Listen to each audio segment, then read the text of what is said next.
사자 직업을 가지려면 어릴 때부터 부단한 노력이 필요하다고 하잖아요. 물론 본인도 공부를 잘해야 하는 게 맞지만 그만큼 가족들의 뒷바라지 또한 필요한 것은 사실이죠. 그런 것에 대한 보상 심리로 사자 직업 가진 사람이랑 결혼을 하려면 열쇠 3개는 해와야 한다는 말도 존재하지 않겠어요? 집 열쇠, 차 열쇠, 사무실 열쇠. 저도 의사인 남편이랑 결혼을 준비하고 있었기 때문에 당연히 그런 것에 대한 부담을 가지고 있었는데 전혀요. 우리 시댁 식구들 정말 순하고 순진한 사람들이었어요.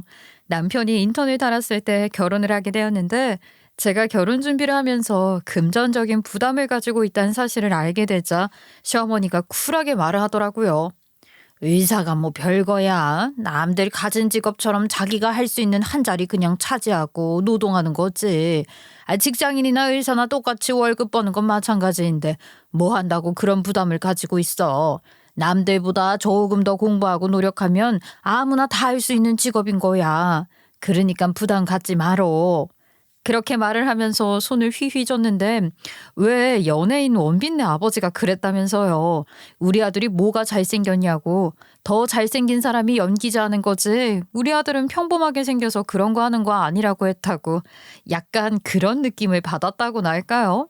그렇게 죽어라 공부해서 얻게 된 의사 면허인데 남들도 다 노력하면 얻을 수 있는 별거 아닌 거라고 말을 하니까 우리 아들 의사예요. 우리 아들 엄청나게 잘났어요. 이런 분위기가 전혀 아니었다 이 말입니다.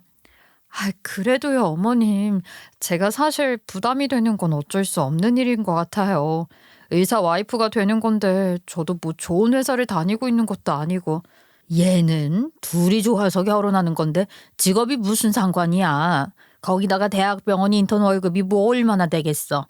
따지고 보면은 사회생활 몇 년 더 했다고 연봉 오른 우리 며느리가 더 잘 버는 게 사실 아니냐. 밤낮으로 고생하면서 병원 지키며 일하면 뭐해. 받는 노동값이 쬐끔인데 그런 부담은 가지지를 말어라. 오히려 시어머니를 포함한 시댁 식구들이 상견례 자리에서 저희 부모님께 죄송하다고 말하기까지 했었어요. 본인 아들이 아직 인턴밖에 되지 않아서 버는 돈이 너무 적은데 또 병원 일의 특성상 집을 비워야 하는 일이 많았으니 제가 외롭고 힘들 것 같다는 이야기를 하시면서 계속 저자세로 나오시더라고요.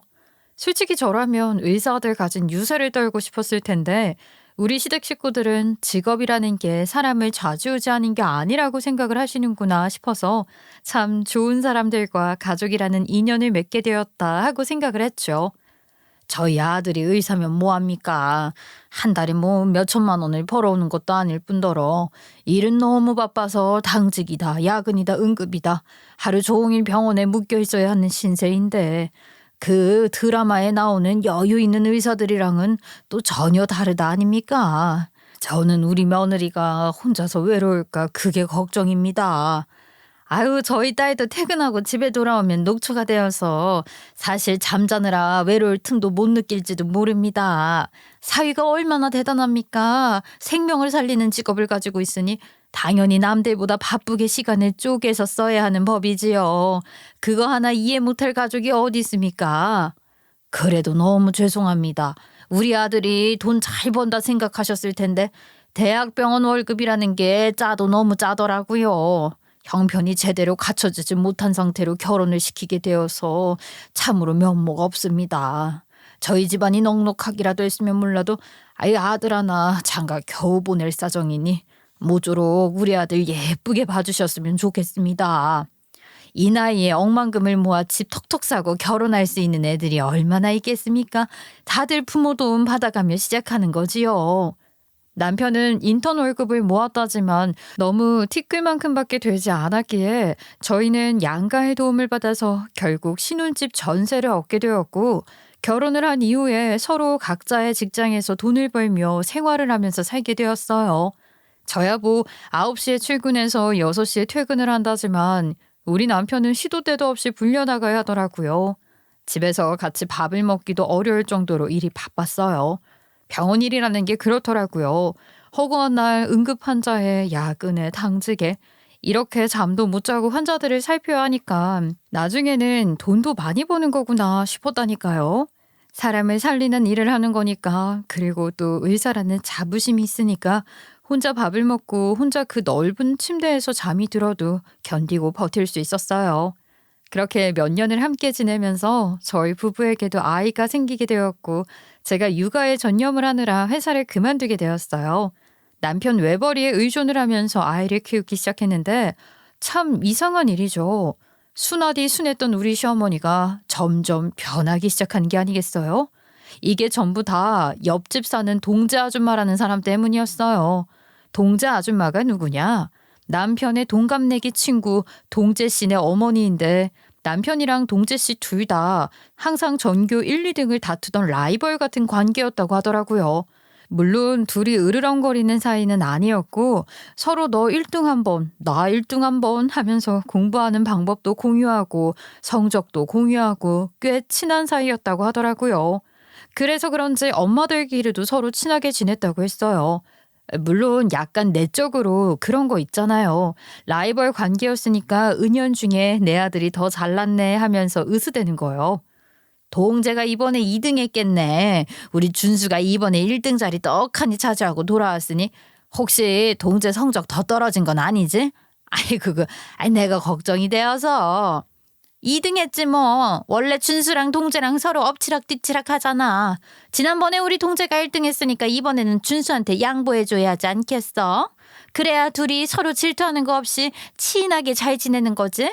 우리도 이런 걸로 기분 안 상하니까 서로 잘 지내잖아.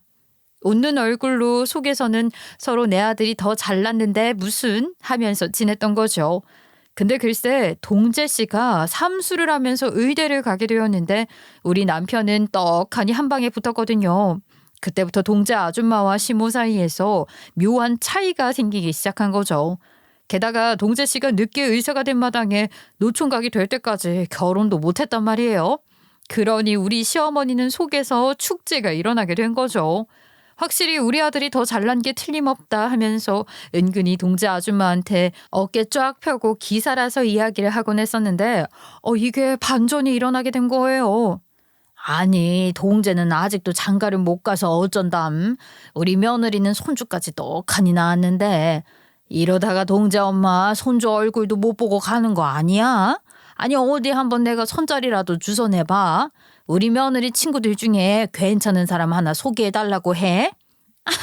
아니 무슨 소리야. 우리 동재가 여자 보는 눈이 높아서 아직 장가를 못 갔던 거지?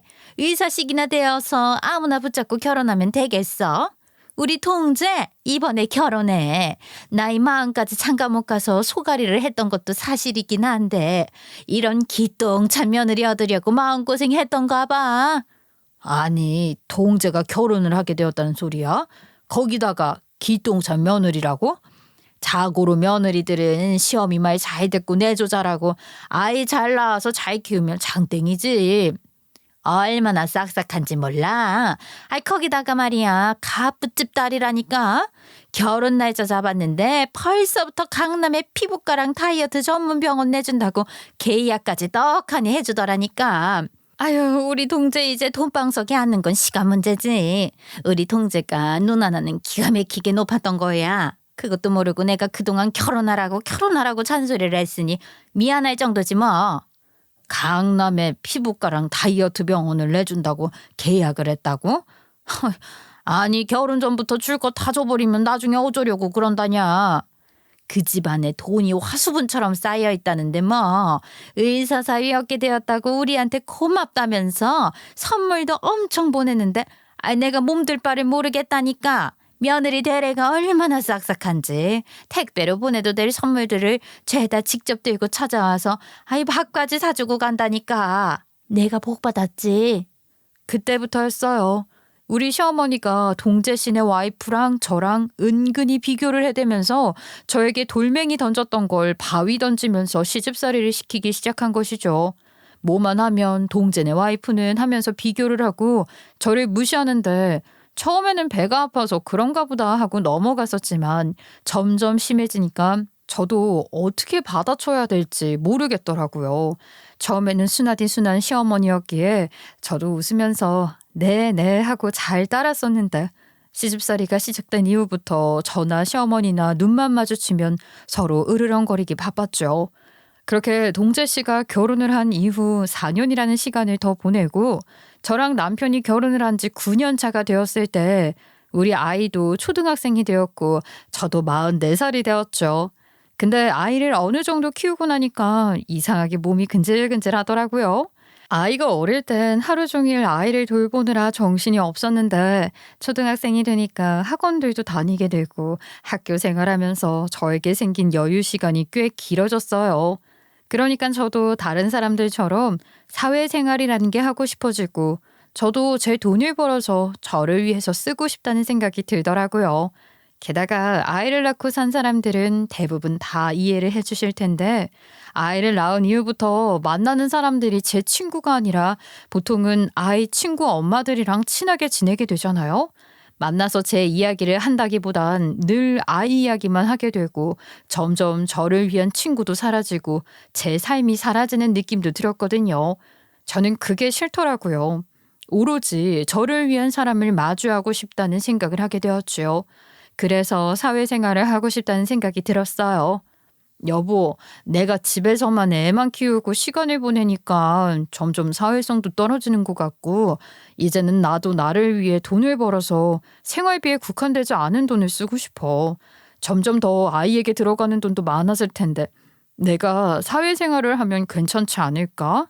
어차피 내가 집에 있는다고 당신한테 도움이 되는 일도 없고 말이야.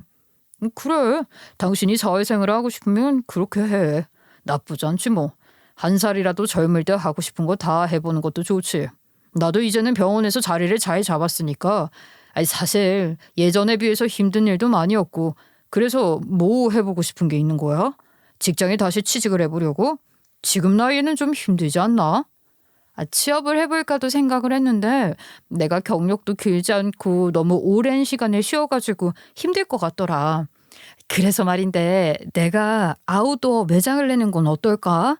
내가 원래 다니고 있었던 회사도 의류 브랜드 회사였잖아. 옷 매장에서 판매사원으로도 일을 해봤고 본사에서도 일을 해봤고 매장 관리도 해보고 했으니까 아웃도어 판매업으로는 빠삭하게 잘 알고 있거든.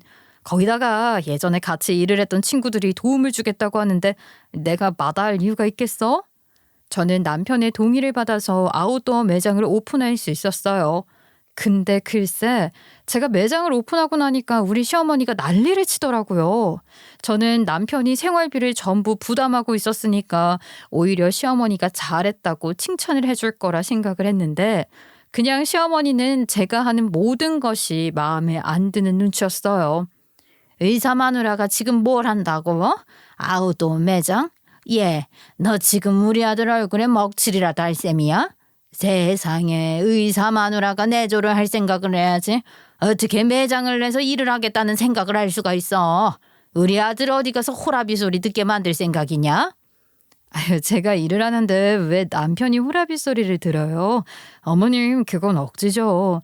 어차피 그이가 병원에서 보내는 시간이 더 많으니까 저야말로 집에서 노는 이 일을 하겠다는 거고요.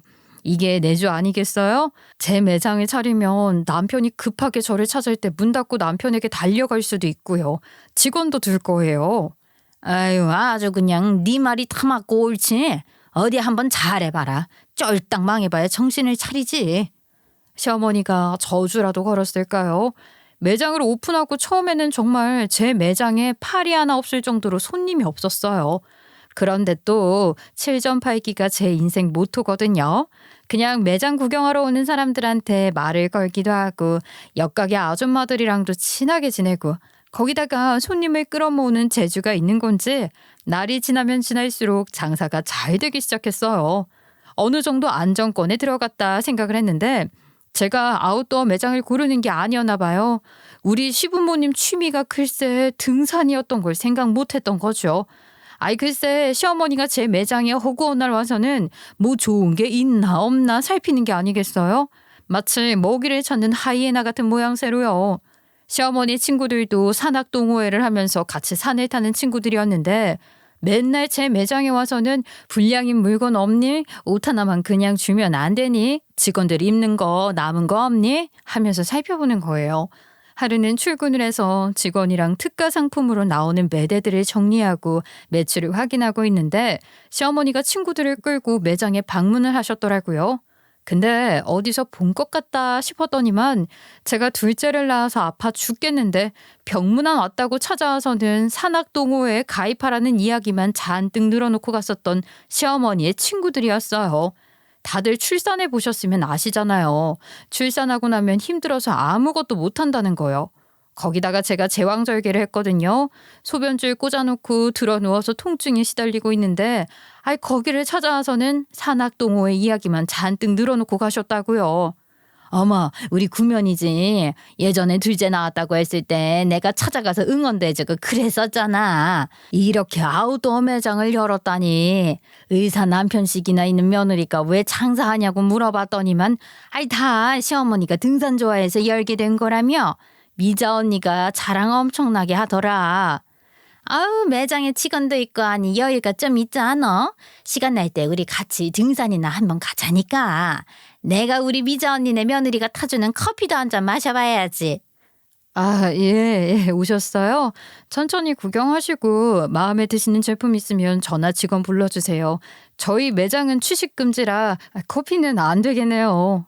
그렇게 제 매장에 찾아와서는 당당하게 매장 구경하러 왔어 하더니만 글쎄 아웃도어 제품들을 입었다가 벗었다가 신발도 이거 꺼내줘라 저거 꺼내줘라 아주 그냥 난장판을 치더라고요.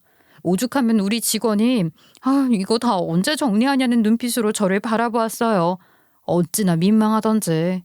그리고 나서 물건이라도 사면 제가 말을 안 하겠어요. 비싼 옷들 다 헤집어 놓고 입어보고 하더니만 정작 사는 건 양말에 모자에 보호대가 전부더라고요. 예, 매장에 물건 팔아주겠다고 내가 친구들까지 데리고 왔으니까 할인 팍팍 넣어줘라. 그래야 내가 면도 살고 그러지 않겠니? 그리고 원래 물건 사면 이런 데는 사은품 같은 거 많이 챙겨주지 않어? 다른 매장 보니까 양말 같은 거 막 주던데. 너도 좀 있으면 내놔봐라. 무슨 날강도도 아니고 고작 몇천 원짜리 비싸봐야 2, 3만 원짜리 사가면서 사은품 달라고 말을 하는 게 이거 오버 아닌가요? 할인을 해달라고 하는 것도 황당했어요. 아실지 모르겠지만 소품 자파 같은 것들은 직원들도 할인 안 되거든요. 몇십만 원짜리 옷을 사가야 할인도 넣어줄 수 있지. 5천 원짜리 양말 팔면서 무슨 할인을 해주겠어요? 어머님, 사은품 같은 것들도 적어도 10만 원, 20만 원 이상 사가셨을 때만 증정되는 거예요. 저도 땅 파서 장사하는 건 아니잖아요. 사은품 이것도 전부 제 돈으로 사서 채우는 건데. 내가 일부러 친구들까지 꼬셔서 데리고 왔는데 너무 빡빡하게 구는 거 아니냐? 어휴, 이러니까 며느리가 예쁨을 못 받는 거지. 가족끼리 줄 건 주고 챙길 건 챙겨야지. 우리 친정 식구들은 제가 아웃도어 매장 오픈하고 나니까 등산을 한 번도 다닌 적이 없으시면서도 몇십만 원어치 옷 사가고 사은품을 얹어준다고 해도 필요 없다면서 나중에 손님들 주라고 했는데 무려 의사 아들이나 둔 우리 시어머니는 저한테 하나라도 더 가져가려고 저러는 꼴이 너무 어이가 없고 우습더라고요.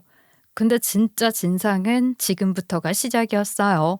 제가 매장에 하루 종일 있는 건 아니잖아요.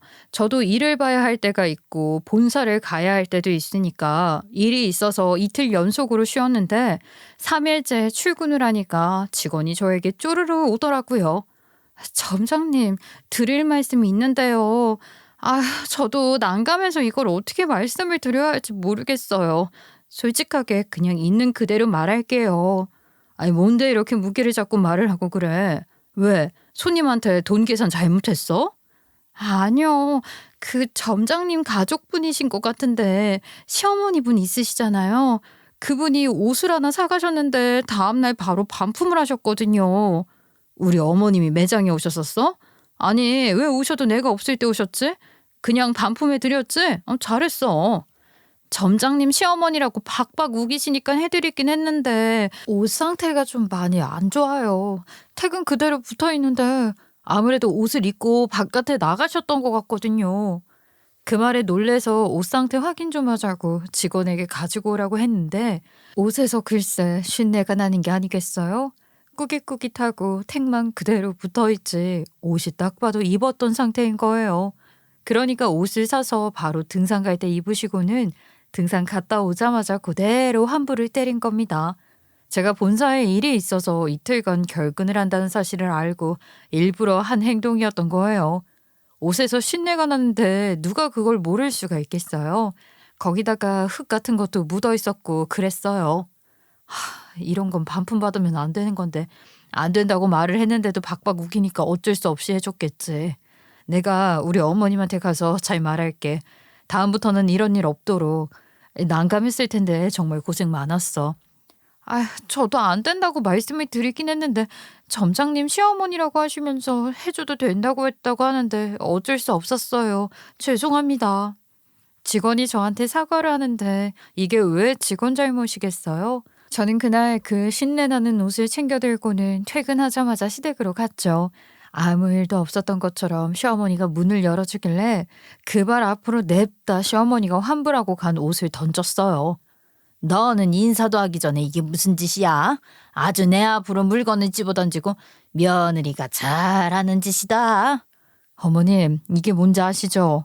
저희 옷 사가서 등산 갈 때 입고서는 환불해달라고 박박 우기셨다면서요. 내가 점장 시어머니다 하시면서 말이에요. 도대체 왜 그러세요? 어머나, 지금 환불했다고 따지러 온 거니? 아니, 내가 환불을 해달라고 한 건 맞는데 입은 적은 없거든.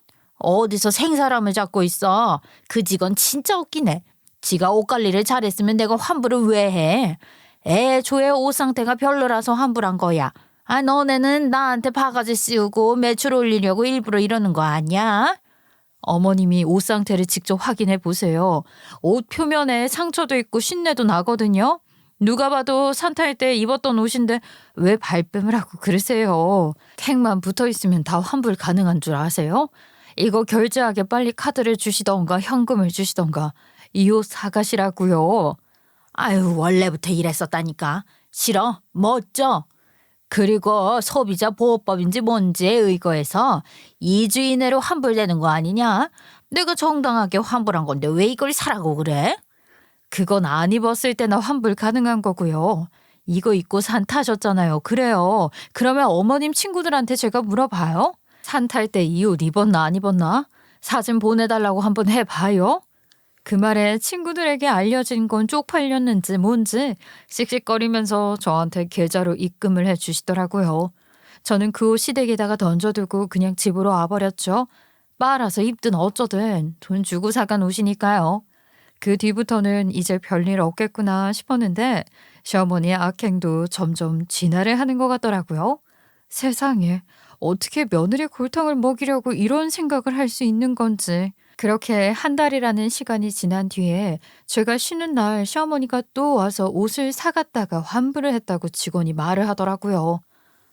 또 환불을 하고 갔다고? 이번에는 옷 상태 어떤데? 이번에도 더러워? 정말 내가 그러지 말라고 그렇게 이야기를 했는데 도대체 왜 그러는 걸까 우리 어머님은? 아니요 점장님. 이번에 옷 상태는 엄청나게 멀쩡한 새 옷인데요. 그 옷을 30만 원어치 사가고 바로 반품을 하셔서 상태는 괜찮거든요. 근데 사은품으로 나가는 자파들을 안 가지고 오셨어요. 제가 사은품도 주셔야 한다고 하니까 그거는 왜 달라고 하냐고. 그것까지 반품해 하는 줄 모르고 이미 자파는 뜯어서 사용했으니까 그냥 본인이 쓰시겠다고. 와, 진짜 미치겠더라고요. 이번에는 사은품만 챙겼다는 거예요. 제가 왜 옷도 얼마어치 이상 사야 사은품 나가는 거라고 그동안 한 번을 그냥 드린 적이 없었잖아요. 그러니까 이렇게 치사한 방법을 써서 사은품만 쏙 챙겨간 거죠. 얼마나 황당하던지. 그래서 제가 또 가만히 있을 수 없어서 시댁으로 찾아갔죠. 우리 시어머니 제 얼굴 보자마자 변명부터 하대요. 이번에는 왜 또 찾아왔어? 나 이번에는 안 입고 새 옷 포장 그대로 반품했거든. 아무 문제 없는데 왜 또? 사은품은 왜 챙기셨는데요? 어머님 진짜 치사하게 이러실 거예요? 고작 사은품 가지고 치사하게 구는 게 누군데 이런 소리를 해. 내가 그거 좀 얻어가는 게 그렇게 고깝니? 너도 참 해도 너무한다. 해도 너무한 게 누군데요? 그거요 다 제 돈으로 사입해서 나가는 사은품이에요. 공짜로 주는 거 아니라고요. 물건 사가시는 고객님들한테 감사 인사하는 거라고요. 감사 인사. 어머님이 그렇게 챙겨가면 다른 고객들은 못 받는 거잖아요. 제가 뭐 땅 파서 장사해요? 두 번 다시는 저희 매장에 오지 마세요. 저 이제 어머님한테는 물건 안 팔아요. 우리 직원한테도요. 어머님한테는 물건 팔지 말라고 그랬어요. 어머님 저희 가게 블랙리스트라고요. 뭐라고? 블랙리스트? 이가 진짜 나한테 호되게 당하고 싶어서 그런 소리를 하지? 너 내가 무서운 걸 모르는구나. 무섭긴 뭐가 무섭다고 그래요? 아유 어머님이 뭐라도 되는 줄 알아요? 갑자기 또 정덕껏 해야죠. 이러다가 물건 손에 다 떠안게 생겼는데 제가 무서울 게 뭐가 있겠어요. 그러니까 왜 바깥에서 사회생활을 하겠다고 난리를 쳐서 이 모양 이 꼴을 만들어? 집에서 얌전하게 우리 아들 내전화하고 있으면 되지. 네가 번 돈이 얼마나 된다고. 아니면 동재네 와이프처럼 집에 돈이 많던가. 정말 동재. 아우 아주 그냥 지겨워 죽겠더라고요. 제가 큰맘 먹고 매장도 오픈하고 사회생활 좀 제대로 해보겠다는데 응원은 못해줄 망정 왜 이렇게 방해만 놓는 건지 싶더라니까요.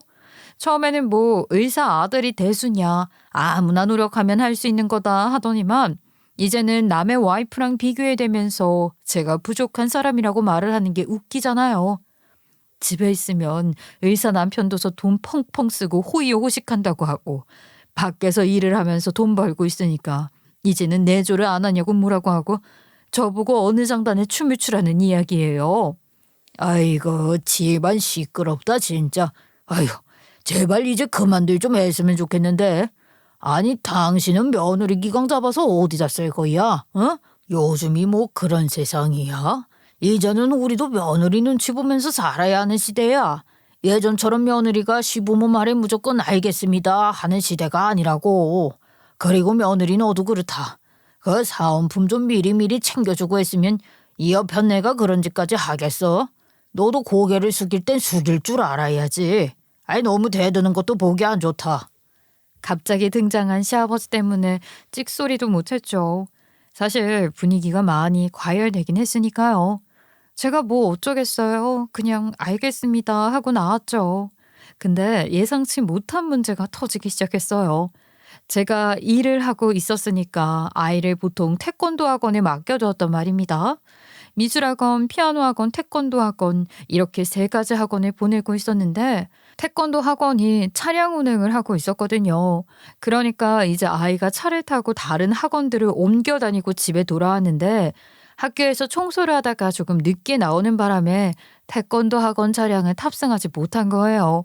애가 너무나도 당황스러워하고 있었는데 제가 일을 하고 있느라 바빠서 전화를 받지 못했고 결국에는 애가 울고불고 학교에서 나오지도 못하고 있다가 선생님께 발견이 되어서 비상연락처에 적혀있는 남편에게로 연락이 가게 된 것이었어요.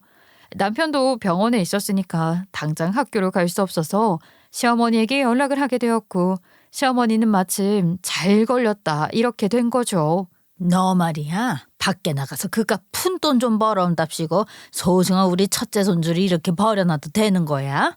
너는 엄마 자격도 없다. 당장 그 옷 매장인지 뭔지 때려치우고 우리 손자 볼 생각이나 해. 너는 애가 말이다. 뭐가 더 중요한지 몰라서 그래?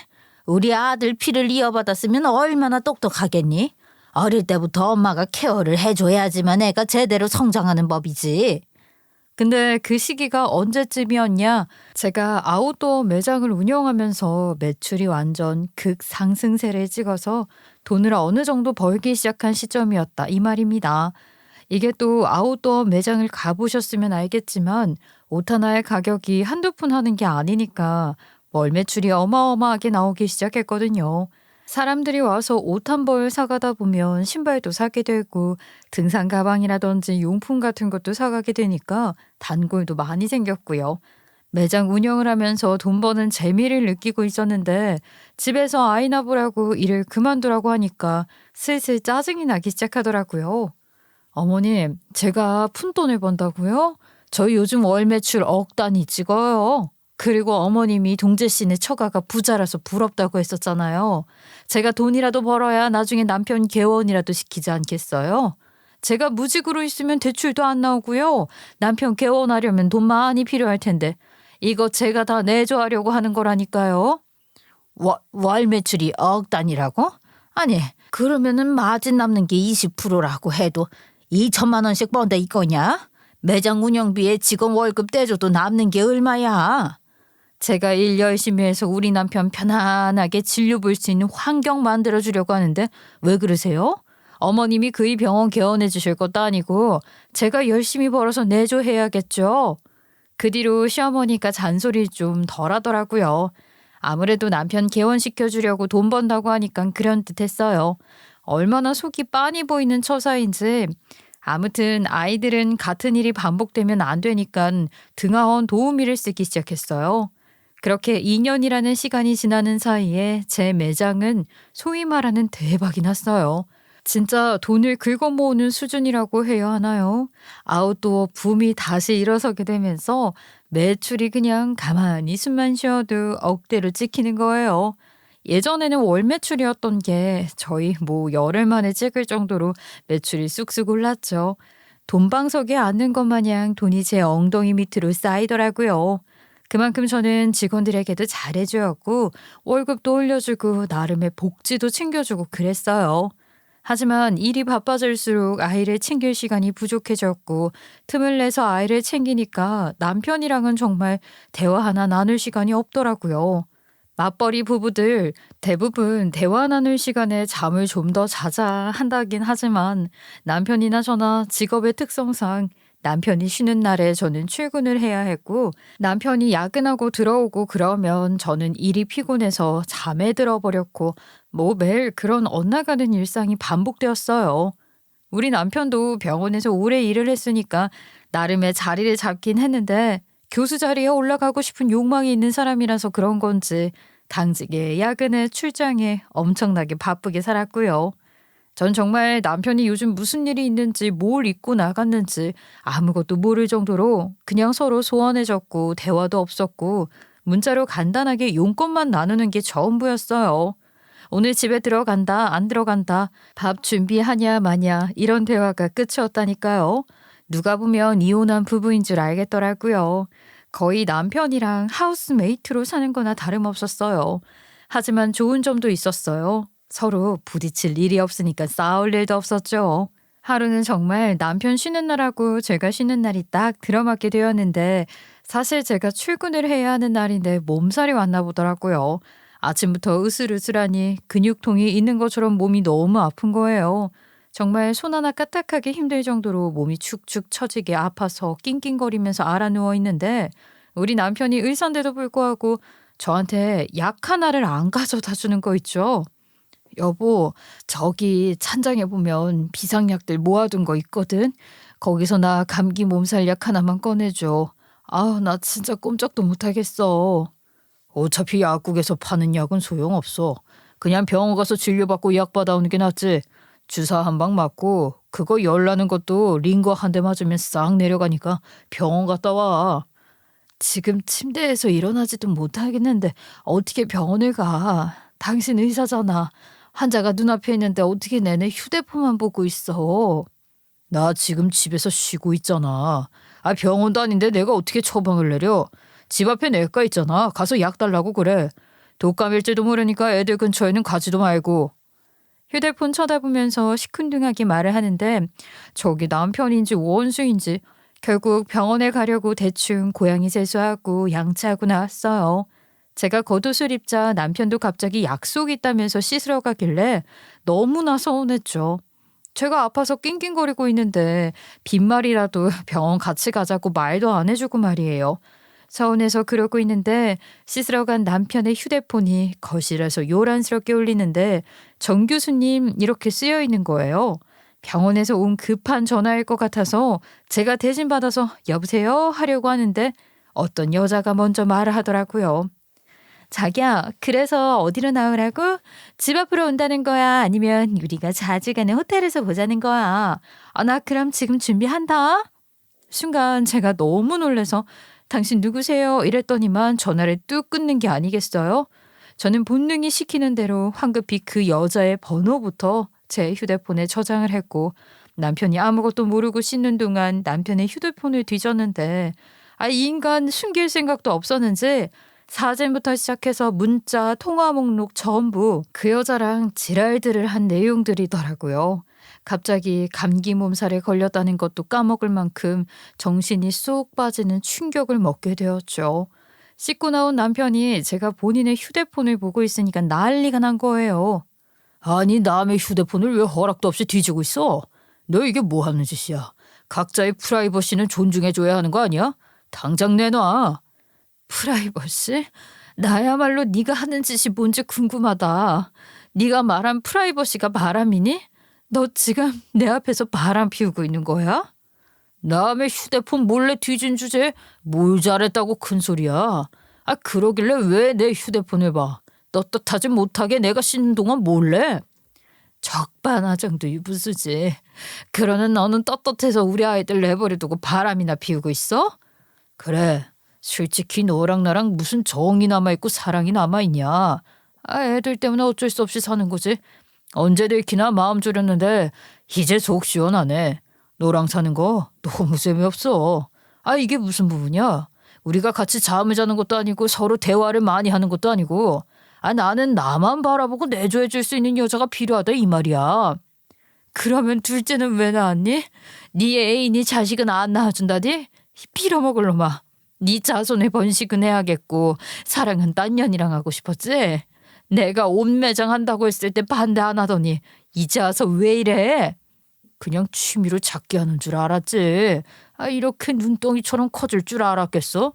내가 오죽했으면 바람을 피우게까지 했겠냐고. 아 나도 외로웠어. 맨날 일한다고 바쁘다고 피곤하다고 하는데 내가 당신이랑 뭘 할 수 있겠냐고. 잘 됐다. 이렇게 된 거 그냥 우리 이혼하자. 나도 그냥 그 여자랑 행복하게 한번 살아보련다. 감히 내 앞에서 행복을 우누네? 바람 피워놓고 그렇게 뻔뻔하게. 내가 그냥 곱게 보내줄 수가 있겠어? 그 여자 나도 한번 만나봐야겠어. 네가 그 여자를 왜 만나? 그 여자도 상처도 많고 속도 여린 여자야. 당신 같은 억척스러운 인간이 만나서 상처 주면 안 되는 여자라고. 지랄을 하고 있네. 네가 정그렇게 나오면 내가 연락하면 되지. 내가 그 사이에 전화번호 저장해놨거든. 어떻게 내가 만나자고 연락해? 아예 아니다. 어차피 지금 그 여자 만나러 갈 거잖아. 내가 따라갈게. 뻔뻔한 그 얼굴 한번 제대로 감상해보자. 남편은 기겁을 하면서 저를 말렸지만 이미 감기 몸살이고 나발이고 저는 남편의 바람으로 인해서 모든 걸 다 잊어버리고 각성한 뒤였어요. 결국 그 데이트하는 자리에 끝까지 쫓아가서는 만났는데 그 여자도 참 뻔뻔하더라고요. 그러니까 둘이 짝짝 궁이 맞아서 바람이나 피우고 있었겠죠. 사마누라 별거 없네. 저요 이혼만 2번 당해서 빈털터리에 가진 거 하나 없거든요. 힘든 와중에 이 남자 만나서 얼마나 행복한지 몰라요. 이 남자랑 같이 평생 함께하고 싶어요. 그쪽은 아웃도어 매장하면서 돈도 잘 번다면서 애들 키우는 거 어렵지 않겠네? 애정 없이 결혼 생활 유지해서 뭐해? 그냥 이혼하고 나한테 넘겨줘요. 속이 여린 여자는 개뿔. 제가 아주 그 말에 이를 박박 깔았어요. 어디 한번 소송 전 더럽게 가서 네 재산 내가 다 빼앗아 오마 하고 있었죠. 끝까지 가보자는 심산으로 이를 갈면서 변호사를 만나고 소송 준비를 시작했어요. 곱게 이혼해주면 그 인간들만 좋은 일 시키는 게 아니겠어요? 무조건 친권, 양육권 제가 빼앗아 온다 생각하고 준비를 시작했죠. 이혼 소송이 시작되었다는 소식을 전해 들은 남편은 아예 짐 싸서 그녀네 집으로 가버리더라고요. 기가 막혀서 원. 애들에 대한 책임감은 하나도 없는 거죠. 그렇게 이혼 준비하느라 시간을 쏟는데 시어머니가 불쑥 아웃도어 매장으로 찾아와서는 두리번거리더라고요. 제가 시어머니한테 이혼 소송에 대한 이야기를 한 적이 없었고 남편도 이야기를 하지 않았으니까 일이 뻔뻔하게 매장에 나타난 거겠죠. 시어머니는 욕심이 그득한 얼굴을 하고 저에게 말하더라고요. 어디 뭐 남는 상품 같은 거 없냐? 2월 상품은 싸게 판다 하던데 너는 월 매출이 몇 억이라고 하면서 어쩜 이렇게 짠순이처럼 굴어? 좋은 거 있으면 하나 가져와 봐. 너 뭐 가져갈 거 없나 둘러보러 오셨어요? 제가 어머님한테 물건 안 판다고 했잖아요. 드릴 물건도 없고 팔 물건은 더더욱 없으니까 이만 가보세요. 아유, 저 면박 주는 거라고는. 아이, 사실 내가 할 말이 있어서 찾아온 거다.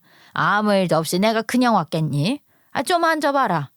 지난 3년간 매장 운영하면서 너 떼돈 벌었지? 매출이 수억이라며. 내가 병원 자리 알아봤거든. 우리 아들이 요즘 이상하게 피골이 상접해가지고는 병원 일이 힘든지 나한테 뜬금없이 전화도 하고 그러더라. 이제 슬슬 개원하자. 병원 자리 알아본 데다가 계약금 좀 넣어다오. 우리 아들이 힘들게 일해서 쥐꼬리 같은 월급 받는 것보단 이제 개원해서 큰 돈 벌어야 할 시기인 것 같다. 남편 자식이 병원 일 때문에 전화를 했다기보단 이혼할 거니까 시어머니 눈치를 보고 있었던 것 같은데 이혼 이야기는 꿈에도 모르는 시어머니는 저에게 개원할 자리를 알아봤다고 병원을 내주라고 연락을 한 것이었어요. 제가 이때다 싶더라고요. 그 연놈들 어디까지 뻔뻔해질 수 있는지 궁금하기도 했고요. 소송 준비하면서 상간녀 정보도 다 알아봤으니 집 주소 알고 있었거든요. 개원이요? 좋죠. 이제 그이도 나이가 있는데 언제까지 병원에서 교수 자리만 탐내면서 머물러 있을 수도 없는 일이고요. 어머님, 제가 알아본 자리도 있는데 어디 한번 가보실래요? 그 자리가 꽤 괜찮은 것 같거든요. 그래? 그래. 너도 다 생각이 있었구나. 어디 한번 주소 줘봐라. 내가 가서 구경하고 오마. 그렇게 상간녀의 집 주소를 알려주었는데 한 2시간 있다가 시어머니가 저에게 전화를 해서는 악다구니를 쓰더라고요. 아유, 얼마나 속이 통쾌하던지 제가 깔깔거리면서 웃었어요.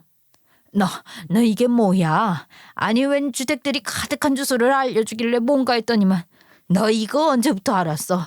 어떻게 이런 일을 나에게 이런 식으로 알려줄 수가 있어? 네가 지금 나를 농락하는 거야 뭐야? 아이고, 세상에 이런 일이. 왜요? 아파트도 아니고 허름한 빌라 같은 집에서 귀한 아들이 걸어 나오는 거 보니까 속이 쓰리세요? 그게 바로 댁 아드님이 바람난 상간녀네 집입니다. 아이고, 내가 아주 뒷목이 당겨서 쓰러지겠다. 아니, 이 새끼 미친놈 아니냐? 어떻게 귀한 아들 때 두고 바람을 피울 수가 있어? 아이고, 마누라도 있는 놈이 그런 파렴치한 짓을. 아이고, 내가 쪽이 빨려서 이제 어떻게 고개를 들고 다니냐? 시어머니가 제가 알려준 그 주소에 갔더니만 허름한 빌라촌이 나오더래요. 순간 자기를 놀린 건가 싶어서 여기에 무슨 병원 날 자리가 있겠냐고 주위를 두리번거리다가 허름한 빌라 입구에서 남편이랑 상간녀 나오는 걸 딱 마주친 겁니다. 시어머니는 그 자리에서 뒷목 잡고 쓰러졌다고 하더라고요. 남편 새끼 놀라서 자기 엄마가 여기를 어떻게 나타난 거냐고 발을 동동 구르는 사이에 정신이 번쩍 든 시어머니가 바로 상간녀 뺨부터 때렸다고 하더라고요. 아유, 어디 없어 나가는 여자처럼 짧은 미니스커트 입고 입술도 새빨갛게 칠한 년이랑 놀아날 수가 있냐? 너 지금 제정신이냐? 지금 마누라랑 자식들 내버려두고 바람을 피워? 아이고, 내가 진짜 속이 터진다 터져. 세상에 이런 멍청한 인간이 어딨어? 빌라들이 따닥따닥 붙어있는 그 좁은 골목에서 화통 삶아먹은 소리로 고래고래 난리를 치니까 소란스러우면 사람들이 하나둘 나와서 구경을 하기 시작한 거죠. 남편 놈도 당황해서 상간녀랑 같이 시어머니 끌어당기면서 어디라도 들어가서 이야기를 하자고 했다고 하더라고요. 하지만 우리 시어머니 그렇게 쉽게 움직일 사람이 아니었던 거죠. 그 자리에 주저앉아서 땅을 치며 소리를 질렀대요. 어디 만날 년이 없어서 가진 거 하나도 없는 년을 만나. 이런 년이랑 바람 피우는 게 네가 제정신이야? 공부시켜서 의사 만들면 뭐해? 이런 멍청한 짓이나 하고 있는 병신인데 내가 아들 잘 키웠다고 어디 가서 자랑도 못하게 생겼다. 이런 년이랑 놀아나길 놀아나? 아니, 네가 사람 새끼냐? 속이 쓰릴 만도 했겠죠. 지금 제가 돈을 얼마나 잘 버는데 이런 며느리 놓치고 저런 가진 거 하나 없는 여자랑 살림 차려서 살고 있으니까 말이에요. 근데 이상하지 않아요? 그렇게 바쁘다던 남편이 어떻게 병원에 출근도 안 하고 그 여자는 그렇게 잘 만나고 있었는지 말이에요. 시어머니가 그 와중에 또 궁금해서 물어봤나 보더라고요. 아니, 생각해보니까 너 지금 병원에 있어야 할 시간 아니냐? 병원 일이 그렇게 바빠서 우리한테 얼굴 비칠 시간도 없다고 하더니만 병원은 안 나가고 여기서 뭐 하는 게야? 저도 시어머니한테 이야기를 들어서 알 수 있었죠. 남편 이놈이 글쎄 병원에서 주사 처방을 하나 잘못해가지고 환자 하나를 저승으로 보낼 뻔한 거예요. 그래서 소송이 걸려 있다더라고요.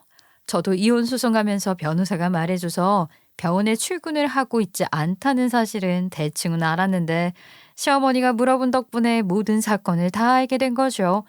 이놈이 그 일을 겪고 병원에서 쫓겨나게 되자 술독에 빠져 살게 되었는데 자주 가던 술집에서 일을 하고 있던 여자가 바로 내연녀였어요.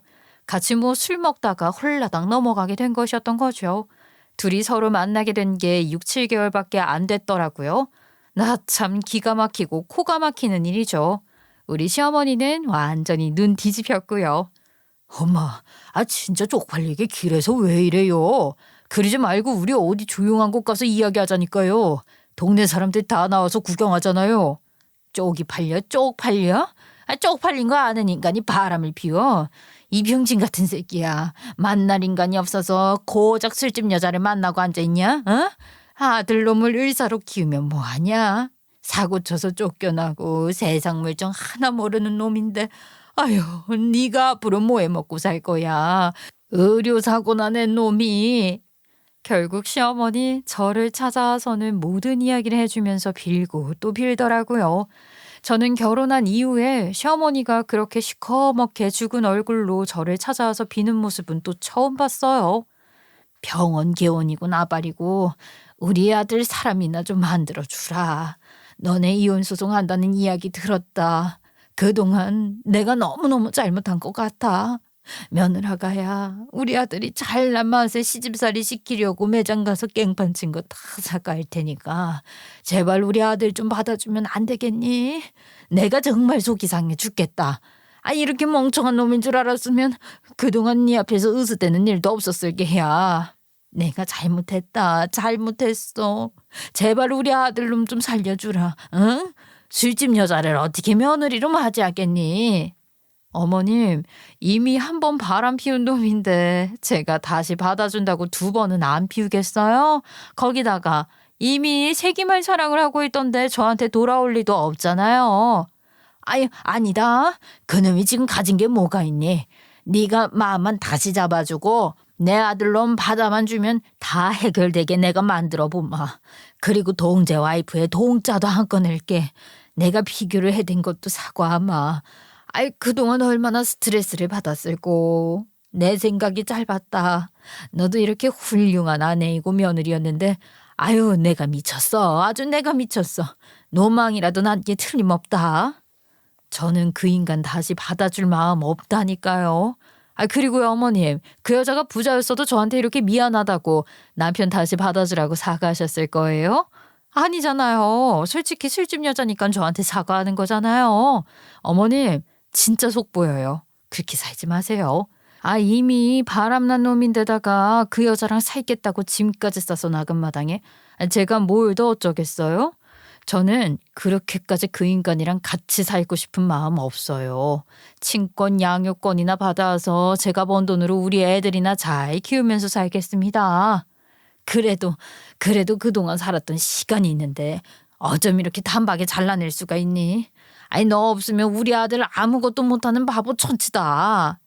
그 술집 여자가 옆에서 잘 내줘야겠죠.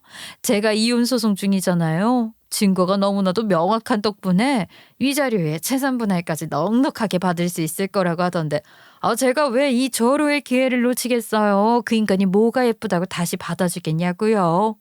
제가 딱 잘라서 말을 하자 우리 시어머니 다리에 힘이 풀렸는지 탁 주저앉더라고요.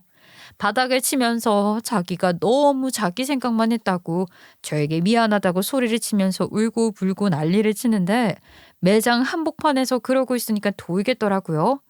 어머님, 이거 영업방이에요? 그러길래 진즉에 좀 잘하시지 그러셨어요. 이미 너무 늦어버렸네요. 경찰 불러서 쫓아내기 전에 얼른 가세요. 그 말을 끝으로 저는 시어머니에게서 오는 모든 연락을 차단해버렸어요.